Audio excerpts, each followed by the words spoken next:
बहुजनों के मसीहा, बहुजन महानायक, क्रांतिकारी, महान त्यागी, महान तपस्वी, बहुजनों के मार्गदर्शक और वैज्ञानिक से बने सामाजिक वैज्ञानिक श्री कांशीराम जी के संघर्ष भरे और त्याग भरे जीवन की दास्तान के बारे में जानकारी साझा करते हैं। मान्यवर साहब अक्सर ही अपने सहयोगियों से एक बात हमेशा ही कहा करते थे कि हमें ज्यादा भीड़ इकट्ठा करने की जरूरत नहीं है। केवल वही लोग हमारे साथ चलें जो यह समझते हैं कि हमारे समाज में बदलाव लाना उनका कर्तव्य और उनके दिल में पीड़ा है। जो लोग किसी पद या किसी अन्य प्रकार के लालच के लिए आते हैं, मैं उन लोगों से कहना चाहता हूं कि वो लोग आज ही मेरी मूवमेंट से बाहर निकल जाएं, क्योंकि अगर मेरी मूवमेंट किसी नतीजे पर नहीं पहुंचता है तो फिर भी आपको हमें छोड़ना तो है ही। इसलिए आज ही हमारी मूवमेंट से बाहर निकल जाएं। इसलिए कांशीराम को ज्यादा भीड़ इकट्ठा करने की जरूरत नहीं है। मेरे साथ जुड़ने वाले लोग वही हैं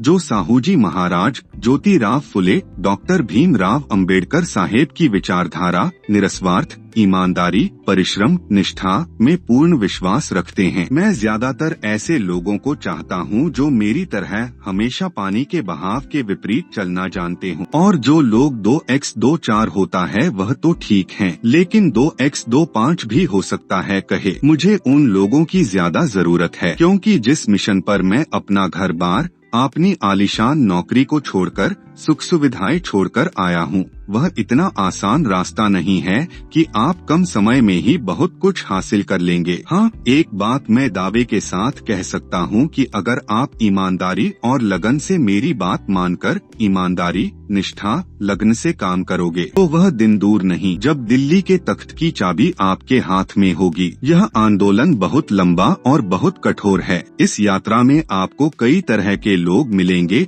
जो सदियों से आपको बेवकूफ बनाने, भटकाने, आपके हर कदम में बाधा डालने की कोशिश करते रहे हैं और अब भी वे आपके मिशन को विफल करने के लिए विभिन्न प्रकार की चालों का इस्तेमाल करने से नहीं चुकेंगे। यह लड़ाई गहन चिंतन से लड़नी होगी। वे आपको भड़काकर मिशन को आगे बढ़ने से रोकने की पूरी कोशिश करेंगे। आप लोगों को अपने मिशन के प्रति समर्पित रहना होगा और अपने महापुरुषों की विचारधारा का पालन करना होगा। मेरा मानना है कि इस धरती पर ऐसा कोई कार्य ऐसा नहीं है जिसे हम पूरा नहीं कर सकते। हमें अपने मिशन के प्रति समर्पित होकर अपने महापुरुषों के कष्ट और बलिदान से भरे जीवन को याद रखते हुए उनके नक्शे कदम पर चलते रहना है। यह लड़ाई हमारी व्यक्तिगत नहीं है, यह लड़ाई हमारे समाज के लोगों के लिए है। हमें इसे हर हाल में जीतना है। जो भी कार्यकर्ता नकारात्मक बातें करता था या ऐसी विचारधारा रखता था जिससे कार्यकर्ताओं के हौसले गिर जाते, तो उस कार्यकर्ता को साहेब की फटकार मिलती थी। साहेब अक्सर अपने संबोधन में अपने कार्यकर्ताओं को सदैव मनोबल बनाए रखने के लिए प्रेरित करते रहते थे। साहेब को नकारात्मक बातों से बहुत एलर्जी थी। साहेब ने अपने जीवन में कभी हार नहीं मानी।